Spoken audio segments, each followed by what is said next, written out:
नमस्कार दर्शकों, आपके साथ मैं हूं विवेक शर्मा और आप देख रहे हैं उत्तर बंगाल एवं सिक्किम का 24/7 television news channel SK live. CPM नेता और पूर्व मंत्री श्यामल चक्रवर्ती का निधन। कोरोना वायरस से थे संक्रमित। पश्चिम बंगाल के वरिष्ठ नेता श्यामल चक्रवर्ती पिछले दिनों कोरोना वायरस से संक्रमित हो गए थे। आज उन्होंने इलाज के दौरान अंतिम सांस ली। पश्चिम बंगाल के सीपीएम के वरिष्ठ नेता श्यामल चक्रवर्ती का 76 साल की उम्र में निधन हो गया। उन्हें 30 जुलाई को कोरोना वायरस से संक्रमित होने के बाद अस्पताल में भर्ती कराया गया था। ट्रेड यूनियन के जाने माने नेता के निधन पर पश्चिम बंगाल के मुख्यमंत्री ममता बनर्जी और उनकी पार्टी ने दुख जताया है। मुख्यमंत्री ने ट्वीट कर कहा, पूर्व नेता, पूर्व सांसद और बंगाल के पूर्व मंत्री श्यामल चक्रवर्ती के निधन से दुखी हूं। उनके परिवार, दोस्तों और समर्थकों के प्रति मेरी संवेदना है। सीपीएम ने ट्वीट कर कहा, पार्टी श्यामल चक्रवर्ती के निधन पर गहरा व्यक्त करती है। कॉमरेड श्यामल एक अनुभवी ट्रेड यूनियन नेता, पूर्व मंत्री और सीपीएम के केंद्रीय समिति के सदस्य थे। आज देश में मजदूर वर्ग और वामपंथी आंदोलन ने एक महत्वपूर्ण आवाज खो दी है। बर्फ से अटखेलिया करता भालू तो झूले का मजा ले रहा तेंदुआ। सिलीगुड़ी में प्रचंड गर्मी से इंसान ही नहीं बल्कि जानवर भी परेशान है। इंसान की तरह जानवर भी गर्मी से बचने के लिए तरह तरह का उपाय कर रहा है। सिलीगुड़ी के निकट बंगाल सफारी में रहने वाले तरह तरह के जानवर गर्मी से बचने के लिए अलग अलग तरीके अपना रहे हैं। गर्मी से बचने के लिए ब्लैक बियर अर्थात हिमालयन भालू बर्फ से खुद को राहत देने का प्रयास कर रहा है। बंगाल सफारी में इन दिनों हिमालयन भालू को बर्फ के साथ अटखेलिया करते देखा जा सकता है। वहीं तेंदुआ आसपास के वातावरण में बेखौफ होकर झूले का मजा ले रहा है। कुल मिलाकर लॉकडाउन एवं गर्मी के बीच यहाँ के जानवरों को एक नई आजादी मुकम्मल होती दिख रही है। अलीपुरद्वार में लॉकडाउन के तीसरे दिन मिला जुला असर। कोरोना की रोकथाम के लिए प्रशासन की ओर से लागू किए गए लॉकडाउन के तीसरे दिन अलीपुरद्वार जिले में मिला जुला असर देखने को मिला। कल राज्यव्यापी लॉकडाउन का यहाँ जबरदस्त असर देखा गया था। वहीं आज लॉकडाउन का मिश्रित प्रभाव देखने को मिला। बाजार, हाट, दुकान पाट बंद रहे, सड़कों पर वाहन चल रहे हैं, बैंक खुले हैं, एटीएम भी काम कर रहा है। बता दें कि अलीपुरद्वार जिले में कोरोना के मामले तेजी से बढ़ती जा रही है। पिछले 24 घंटे में कोरोना के 39 नए मामले दर्ज किए गए। इसके साथ ही जिले में कोरोना के कुल मरीजों की संख्या बढ़कर 489 तक पहुंच चुकी है। आम आदमी की थाली से गायब हो रही है हरी सब्जी व टमाटर। कीमतों में हो चुकी है 3 गुने से ज्यादा की वृद्धि। लॉकडाउन और बरसात की वजह से सब्जियों के दाम में बेतहाशा वृद्धि हो रही है। पूरे राज्य के साथ जलपाईगुड़ी जिले में भी पिछले 15 दिनों में अधिकांश सब्जियों के भाव में लगभग 2 गुनी से 3 गुने वृद्धि हो गई है। इसमें सबसे ज्यादा टमाटर सुर्ख हुआ है। टमाटर के भाव आसमान छू रहे हैं। 15 दिन पहले 30 रुपए किलो बिकने वाला टमाटर 80 से 100 रुपए किलो पर पहुंच चुका है। गरीब की थाली, आम जन की रसोई से हरी सब्जियां लगातार दूर होती नजर आ रही है। बारिश के मौसम आते ही हरी सब्जियों के भाव आसमान छूने लगे हैं। कल तक जो सब्जी सामान्य वर्ग के लोगों को स्वादिष्ट लग रही थी, अब वही सब्जी अब उनकी पहुंच से दूर होती जा रही है। लोगों के घरों में जहां पहले 2-2 तरह की सब्जियां थाली में रहती थी, अब वहां भी एक ही सब्जी से काम चलाया जा रहा है।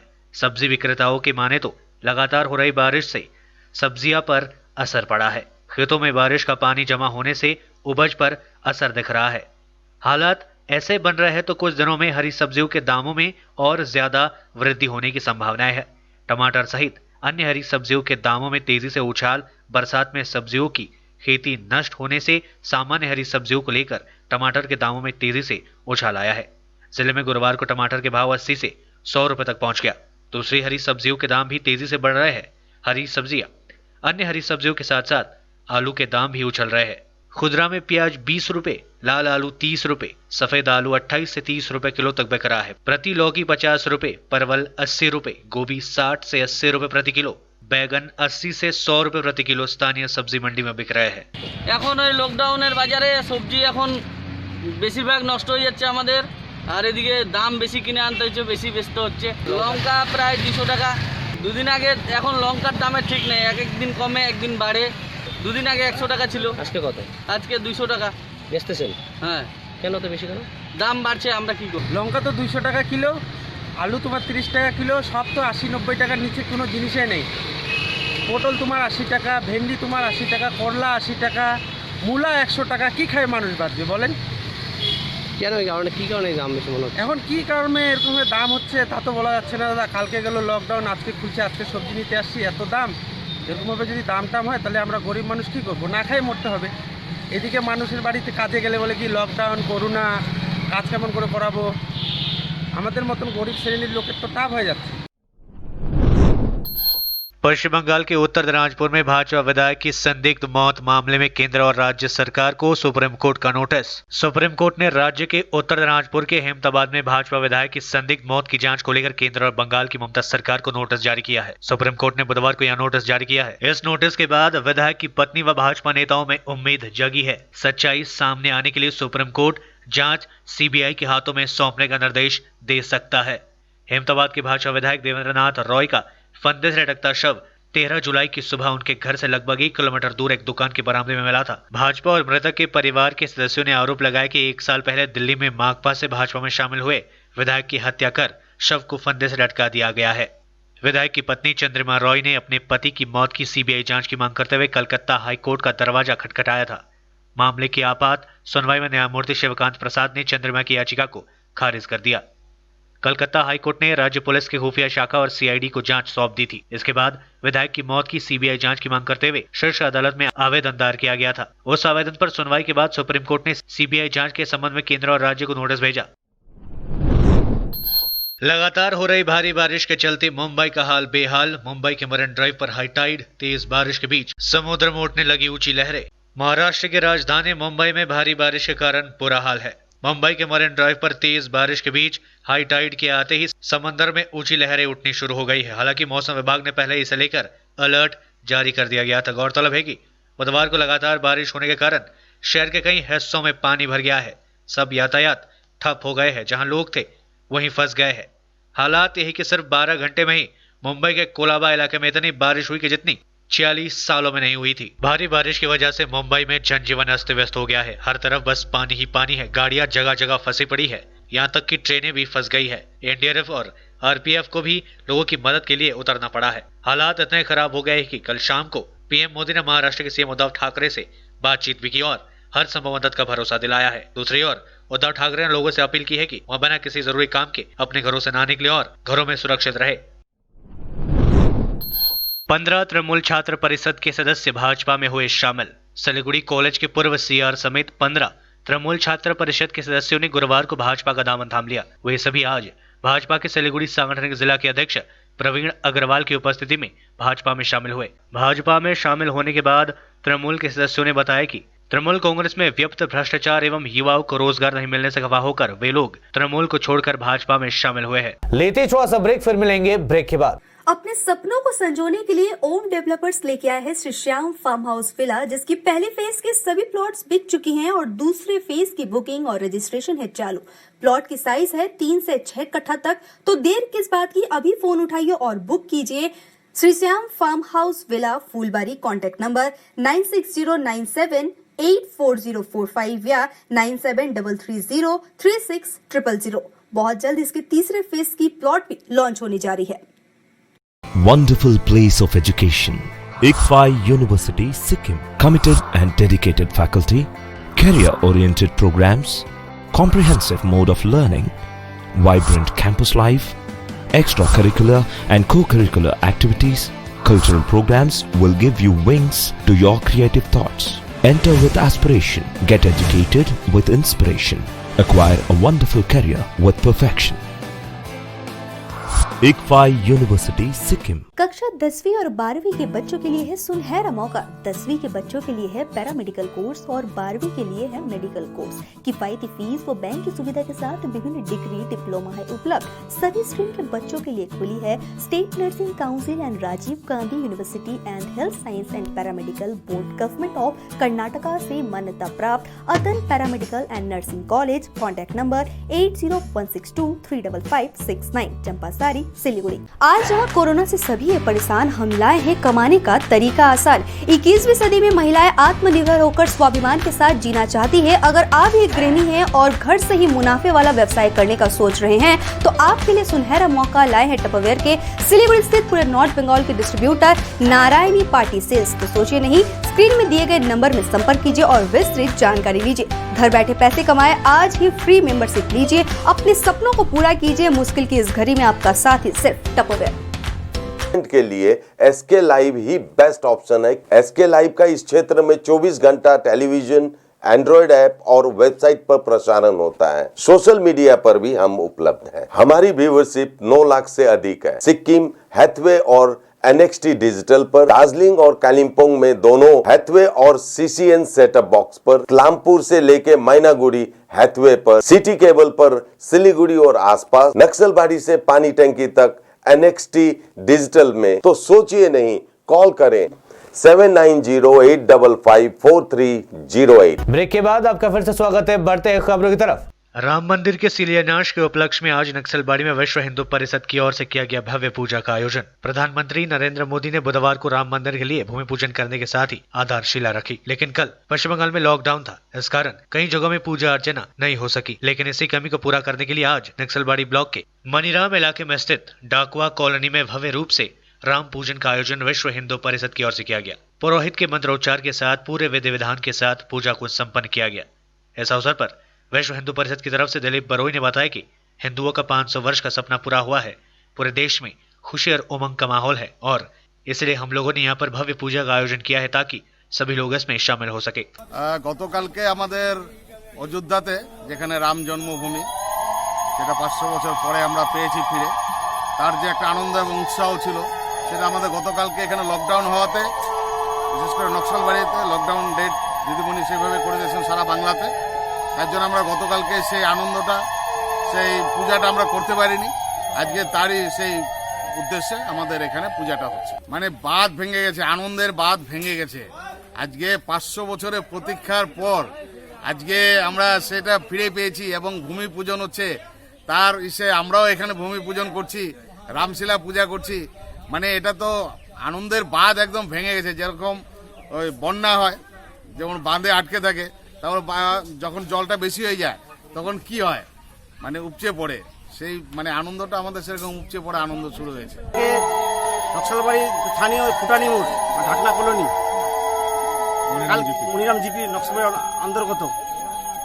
কালকে আমাদের যেহেতু আমরা অযোধ্যাতে ভগবান শ্রী রামচন্দ্রের ভূমি আমার শিলান্যাস হয়েছে, 500 বছরের যে আমাদের দীর্ঘ লড়াই, তা আমরা কালকে সেই আমরা ভূমি পূজনের মাধ্যমে দিয়ে আমাদের নতুন যে অধ্যায় আমাদের সে শুরু হয়েছে। তো আমাদের নকশালবাড়ির বিভিন্ন এলাকায়, বাড়িতে, বিভিন্ন মন্দিরে আমরা কালকে মানুষ উচ্ছ্বাস প্রকাশ করেছে, মানে আনন্দ দীপাবলি, অকাল দীপাবলি আমাদের হয়েছে। আজকে এখানে স্থানীয় আমরা ফুটানি মোড়ে রামচন্দ্রের শিব পূজন হচ্ছে, তো আমরাও এখানে উপস্থিত আছি।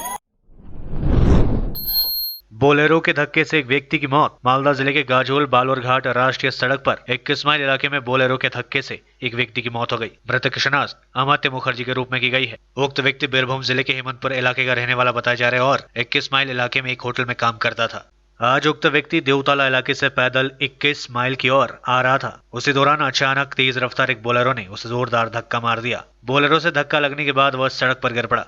घटना के बाद आसपास के लोगों ने उसे गाजोल अस्पताल में भर्ती कराया, जहां चिकित्सकों ने उसे मृत घोषित कर दिया। पुलिस ने शव को पोस्टमार्टम के लिए मालदा मेडिकल कॉलेज व अस्पताल भेजकर घटना की जांच शुरू कर दी है। অনুমানিক সন্ধ্যা 6:30 দিকে দেওতলা স্ট্যান্ড থেকে হেঁটে 21 মাইল স্ট্যান্ডে আসছিল। যেহেতু লকডাউন ছিল, যে সেই জন্য গাড়ি ঘোড়া চলছিল না, হেঁটে আসছিল। আসার মুহূর্তে বোলেরো পিকআপের ডান দিকের পিছন চাকা হঠাৎ করে পাঞ্চার হয়ে নিয়ন্ত্রণ হারিয়ে সাপাট ধাক্কা মারে, গুরুত্ব জখম অবস্থায় ওখানেই মৃত্যু হয়। কি নাম? গাড়ি পাঞ্চার হওয়ার পরে নিয়ন্ত্রণ হারিয়ে ধাক্কা মারে, তারপর ধাক্কা মারার পরে ওখানেই গুরুত্ব অসুস্থ হয়ে মারা গেছে। एक पत्नी अपने पति के घर में प्रवेश कराने के लिए घर के बाहर बैठी हुई है धरने पर। रायगंज के हातिया ग्राम पंचायत में इसको लेकर बना हुआ है कौतूहल का माहौल। भारी बारिश और गर्मी के बीच भी बुधवार को एक औरत हातिया ग्राम पंचायत के एक घर के बाहर धरने पर बैठी हुई है। गांव वाले उसको खाने के लिए दे रहे, लेकिन वह कुछ खाने के लिए तैयार नहीं है। वह कह रही कि जब तक उसके पति उसको घर में लेकर नहीं जाता है तब तक वह भूखी रहेगी और धरना करती रहेगी। इसको लेकर रायगंज के हातिया ग्राम पंचायत में काफी कौतूहल का माहौल बना हुआ है। स्थानीय लोगों द्वारा इसको लेकर सालसी सभा बुलाई गई थी, लेकिन इस सभा में महिला का पति अरशद आलम सभा में नहीं पहुंचा। स्थानीय सूत्रों से मिली जानकारी के अनुसार इटहर थाना अंतर्गत सुरुम ग्राम पंचायत के पांडुरंगपुर पूर्व ग्राम की निवासी परवीन खातू ने कुछ दिनों पहले अरशद आलम नामक इस व्यक्ति से शादी की थी। अरशद रायगंज का रहने वाला है, लेकिन उसने वहां जाकर मुस्लिम रीति रिवाज के अनुसार शादी की। कुछ दिन पहले वहां रहने के बाद चुपके से रात के अंधेरे में वापस अपने घर आए। परवीन ने जब उसको फोन किया तो अरशद ने कहा कि उसकी पहले से एक पत्नी है, इसलिए वहां उसको अपने घर में वापस नहीं ला सकता है। इसके बाद में उसने फोन ही उठाना बंद कर दिया। आखिरकार परेशान होकर पत्नी परवीन ने अपने पति के घर के सामने धरना प्रदर्शन शुरू कर दिया और इसको लेकर ग्राम वासियों में काफी उत्तेजना का भी माहौल देखने को मिला। ग्राम पंचायत के द्वारा सालसी सभा बुलाई गई थी, लेकिन अरशद आलम सभा में नहीं पहुंचा। स्थानीय लोगों का कहना है कि जल्द समस्या का समाधान नहीं होता है तब पुलिस को सूचित किया जाएगा और पुलिस इस पर एक्शन लेगी। ওখান থেকে ও পালিয়ে চলে এসেছিল রাতের অন্ধকারে, রাত 3:30টায় আমাকে বলে আসেনি, আমি শুয়েছিলাম, ও রাতের অন্ধকারে চলে এসেছে। তারপরে ওর আমি কন্টিনিউ 1.5-2 মাস থেকে কোনো খবরই পাইনি। তারপরে ওর সাথে আমার কন্ট্রাক্ট হলো ওর বন্ধুকে দিয়ে। তারপরে ও বললো যে দেখো আমি বাড়িতে যাচ্ছি, তোমাকে নিয়ে ঢুকতে দিচ্ছে না, আমি বাড়ি গিয়ে ঝামেলাগুলা মারে একটা আলাদা বাড়ি করে তারপর তোমাকে নিয়ে আসবো। আমি বাড়ি যাচ্ছি, তুমি বাড়ি আসবে না, তুমি আসলে বাড়িতে ঝামেলা হয়ে যাবে, কারণ আমার দাদা তোমাকে নিয়ে ঢুকতে দেবে না। আমি বললাম তাহলে ঠিক আছে, তার জন্য আমি আসলাম না। তারপর থেকে ঈদের পর থেকে ও আর আমার সাথে কোনো রকমের যোগাযোগ হচ্ছে না, ওর সাথে না ফোন না কিছু। আমি ফোন করছি, আমার ফোন তুলছে না। পরে আমার নাম্বারও ব্ল্যাক লিস্টে ফেলে দিয়েছে, অন্য নাম্বার দিয়ে ফোন করছি, ও বলছে আমাকে ডিভোর্স কর, তারপর কোনো তোর সাথে কথা। আমি বললাম আমি কেন ডিভোর্স করবো, আমি ডিভোর্স করার জন্য তো বিয়ে করিনি, আমি আরেকটা বাড়ি থেকে তোর সাথে আসলাম, ছাড়ার জন্য আসিনি। আমি যাবো কোথায় এখন, আমার যাওয়ার কোনো কোথাও জায়গা নেই।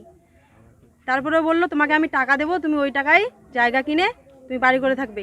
আমি বললাম তুমি আমাকে টাকা না দিয়ে তুমি আমাকে একটা জায়গা দাও, আমি ওখানে বাড়ি করে থাকবো। তুমি যদি খরচাটা না দাও, আমাকে 2-1 বিঘা জমি দেবে, আমি লাগাই টাকায় খাবো। এগুলো কি ফোনে কথা হচ্ছিল? হ্যাঁ। তারপরে যোগাযোগ নেই? না, ওকে যোগাযোগ নেই এতদিন থেকে আপনি থানায় জানিয়েছেন? ও যখন ওখান থেকে চলে এসেছিলো আমি একটা খালি মেশিন ডায়েরি করে রেখেছি। তারপরে ও তো ওর প্রবলেমগুলো আমাকে বললো যে আমি বাড়ি যাচ্ছি, দেখো আমি ঝামেলাগুলো মারি, তারপর আমি তোমাকে নিয়ে চলে আসবো। ও যতক্ষণ থেকে না আসছে আমি এখানেই থাকবো, কোথাও যাব না, কারণ আমি কোথায় যাব? ও আমার সাথে চিটিং করছে। তো এর আগে আমি 15 দিন আগে এখানে দোষের কাছে এসে দোষকে আমি জানালাম, এখানে আমাদের গ্রামে দোষ থাকে, দোষকে এসে আমি বললাম, দোষের লোক ওর দাদার সাথে যোগাযোগ করলো, ও দাদাকে 15 দিন টাইম দিল। ওর দাদা 15 দিনের টাইম নিল যে 15 দিন পর আমি ভাইকে বের করব। এবার নেক্সট টাইম আমি কালকে এসেছিলাম, কালকে এসেও আমি আবার লোক বসালাম। তো ওর দাদা বলছে যে আমি জানি না, প্রথমবারে বলছিল জানি না, আর ওর দাদার সাথে ওর সব রকমের যোগাযোগ হয়, কারণ ওরা পরশুদিন পালেবাড়ি স্কুলে একসাথে কথা বলেছে। এখানে নুরিপুরের 2-3 জনকে ডাকে, এরা দাদা ভাই মিলে একসাথেই ছিল। হ্যাঁ, মেম্বার প্রধান সবাই আছে।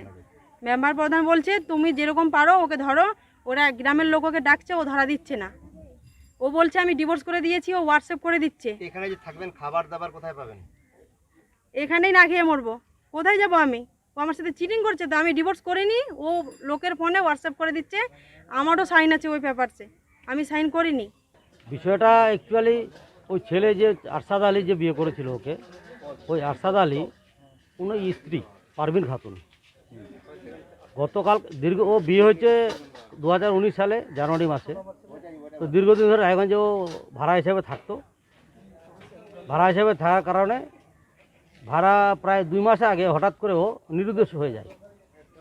তার আগে একটু কথা বলি, এই ছেলেটা এই আরশাদ আলম, ও আবার এটা দ্বিতীয় ম্যারেজ, কিন্তু ওর প্রথমটা ওটা ডিভোর্স হয়ে গেছে, এটা সেকেন্ড ম্যারেজটাও নাকি ও ডিভোর্স করেছে ফলস করে, শুনতে পাচ্ছি। এরকম একটা অবস্থাতেই গতকালকে একটা কম্প্রোমাইজের কথা ছিল, কম্প্রোমাইজ কিন্তু আসেনি। ও না আসার কারণে ওই মেয়েটি, আমরা গ্রামবাসী এবং আমি গ্রাম পঞ্চায়েত সদস্য হিসাবে বলেছিলাম যে এটা কিছু সুরাহা কিছু করে দেওয়া যায় যেন মেয়েটার জীবনযাপন করে খেতে পারে, কিন্তু কালকে উপস্থিত হয়নি। না হওয়ার কারণে আমি বলি তুমি একটা আইনি ব্যবস্থা নাও, অথবা তুমি কি ব্যবস্থা নিবে নাও। তখন আমাদের বলছে যে না, আমি কোনো ব্যবস্থা নিতে পারবো না, আমার গার্জিয়ান আমাকে মানে খুব ভালো একটা চোখে দেখছে না, কারণ আমি যে কাজটা করছি, কাজটা তো প্রবলেমে পড়ে ও করছে। ছেলেটা একটা ফ্রডবাজ আরশাদ আলী। এই কারণে বলবো যে বিভিন্ন গত একটা ফার্স্ট ম্যারেজ নষ্ট করছে, সেকেন্ড ম্যারেজ, এভাবে ওরা টেন্ডেন্সি হয়ে গেছে মানে এই মেয়েকে ভুলিয়ে ভালিয়ে মানে ডিভোর্স করার। এর বিরুদ্ধে মানে ভালো একটা পদক্ষেপ নেওয়া উচিত।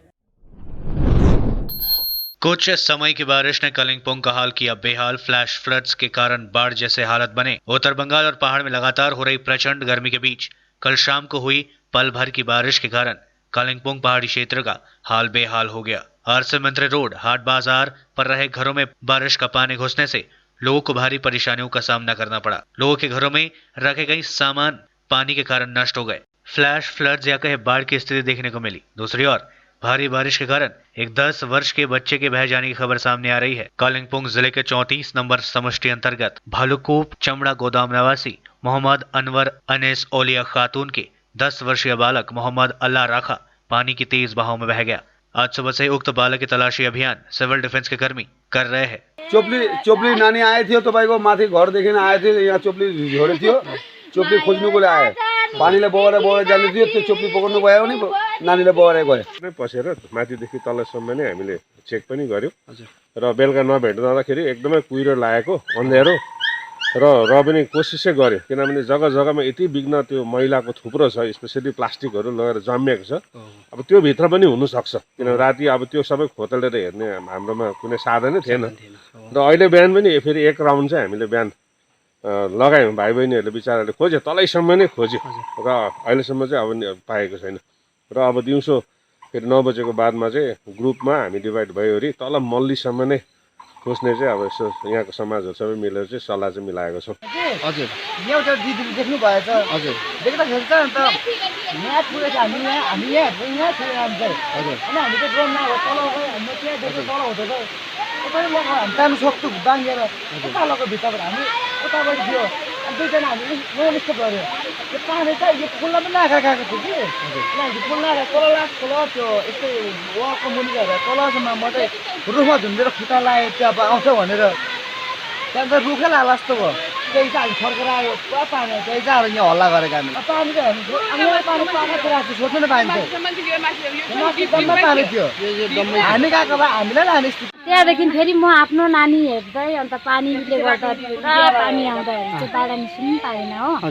त्यहाँदेखि चाहिँ एकछिनमा सुनेको नानी छैन भनेर कुद्दै हेरेको छैन रहेछ। त्यो चाहिँ फर्स्ट पानीमा चाहिँ राम्रै थियो, त्यो नानीहरू मैले बोलाएर ल्याएँ।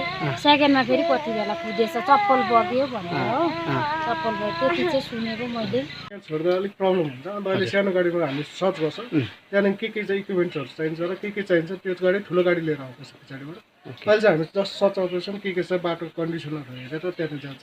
सेकेन्ड ठुलो गाडी आउँदैछ रेस्क्यु गाडी। माथि कहाँदेखि बगाएको होइन? हजुर अब यो झोडा कहाँदेखि कहाँसम्म जान्छ? हजुर होइन त्यसको लागि हामीले यहाँ हाम्रै सिभिडिएसको एकजना लोकल छ कि उसलाई पनि बोलाइरहेको छौँ। हजुर उसले पनि हामीलाई गाइड गर्छ, किन हामी त यहाँको होइन हो, हजुर माथि बजारको कि। ए हजुर त्यसले गर्दा त्यति हामी बाटो चिन्दैन, कम्ती चिन्छ। हजुर अब हामीले पछि चाहिँ हामीले के चाहिन्छ सामान त्यो पछि हाम्रो त्यसको लास्ट पोइन्ट कहाँ भेटिन्छ, त्यो मिट कहाँ गर्छ लास्ट पोइन्ट, त्यो सबै बुझेर त्यहाँदेखि बादमा हामीले अब त्यही तरिकाले चाहिँ हामी अपरेसन यो सर्च एन्ड रेस्क्युलाई हामीले प्रोसेसमा हाल्छौँ। अन्त हाम्रो डिएम म्याडम एडिएम एडिएमजी सरहरूकोबाट एनडिआरएफसँग कन्ट्याक्ट गर्नुभएको छ अरे सरहरूले, डिएसटीको ओसीहरूले। त्यो भएर चाहिँ त्यहाँदेखि हामीले अलिकति यहाँ उयो गर्दै उनीहरूलाई पनि ब्रिफिङ गरेर पछाडि अब फेरि एनडिआरएफहरूको सहायता चाहियो भने चाहिँ उनीहरू पनि आउँछ। लॉकडाउन के बीच राम मंदिर जश्न को लेकर पश्चिम बंगाल में कई जगहों में हुई झड़प, 3400 से ज्यादा लोग किए गए गिरफ्तार। अयोध्या में राम मंदिर की आधारशिला रखे जाने की खुशी में पश्चिम बंगाल में पूर्ण लॉकडाउन के बीच राम भक्तों ने उत्सव मनाया। इसे लेकर लॉकडाउन का पालन कराने में जुटी पुलिस और उनके बीच राज्य के कई जगहों पर झड़प भी हुई। पुलिस के मुताबिक लॉकडाउन उल्लंघन के चलते राज्य में अलग अलग हिस्सों में कुल 3400 लोगों को हिरासत में लिया गया, गिरफ्तार किया गया। इनमें से 850 लोग अकेले कोलकाता शहर में गिरफ्तार किए गए हैं। पुलिस के वरिष्ठ अधिकारी ने बताया कि पश्चिम मिदनापुर जिले के खड़गपुर, उत्तरी 24 परगना के नारायणपुर और उत्तरी बंगाल के अलीपुरद्वार समेत कुछ क्षेत्रों में झड़प की सूचना मिली। उन्होंने बताया कि भाजपा कार्यकर्ताओं ने खड़गपुर में जुलूस निकाला, जिसे पुलिस ने रोक दिया। इसके बाद झड़प हो गई। अधिकारी ने कहा, रैली को आगे बढ़ने से रोके जाने पर पुलिस और भाजपा कार्यकर्ताओं के बीच झड़प हो गई। भाजपा के कई कार्यकर्ताओं को गिरफ्तार कर लिया गया। उन्होंने कहा कि घटना में कुछ पुलिसकर्मी भी घायल हो गए। अलीपुरद्वार कस्बे में भाजपा कार्यकर्ताओं को पूर्ण लॉकडाउन के चलते भूमि पूजन पर उत्सव आयोजित करने से रोका गया, जिसके बाद तनाव बढ़ गया। भाजपा कार्यकर्ताओं ने नारायणपुर इलाके में यज्ञ आयोजित करने का प्रयास किया, लेकिन कुछ स्थानीय लोगों ने उन्हें रोक दिया। पुलिस ने कहा कि उनसे भीड़ को तितर बितर करने के लिए बल प्रयोग किया गया। गिरीश चंद्र मुर्मू ने दिया इस्तीफा, मनोज सिन्हा होंगे जम्मू कश्मीर के नए उपराज्यपाल। मनोज सिन्हा जम्मू कश्मीर के नए उपराज्यपाल होंगे। उन्हें गिरीश चंद्र मुर्मू के इस्तीफे के बाद जम्मू कश्मीर का नया उपराज्यपाल नियुक्त किया गया है। राष्ट्रपति रामनाथ कोविंद ने जम्मू कश्मीर के उपराज्यपाल गिरीश चंद्र मुर्मू का इस्तीफा मंजूर कर लिया है, जिसके बाद मनोज सिन्हा को जम्मू कश्मीर का नया उपराज्यपाल बनाया गया है। जानकारी मुताबिक केंद्र सरकार ने गुरुवार को पूर्व केंद्रीय मंत्री मनोज सिन्हा को गिरीश चंद्र मुर्मू की जगह जम्मू कश्मीर के नए उपराज्यपाल के रूप में नियुक्त किया है। राष्ट्रपति रामनाथ कोविंद ने केंद्र शासित राज्य के उपराज्यपाल गिरीश चंद्र मुर्मू के इस्तीफे को स्वीकार करने के बाद मनोज सिन्हा को इस पद पर नियुक्त किया है। जम्मू कश्मीर का पुनर्गठन होने के बाद बीते साल 31 अक्टूबर को मुर्मू ने उपराज्यपाल का पद संभाला था, लेकिन जम्मू कश्मीर से अनुच्छेद 370 के हटाए जाने की पहली वर्षगांठ पर बुधवार देर शाम केंद्र शासित प्रदेश जम्मू कश्मीर के उपराज्यपाल गिरीश चंद्र मुर्मू ने अपने पद से इस्तीफा दे दिया। मुर्मू के इस्तीफे की खबर से प्रशासन खेमे को लेकर सियासी पार्टियों में हड़कंप मच गया है।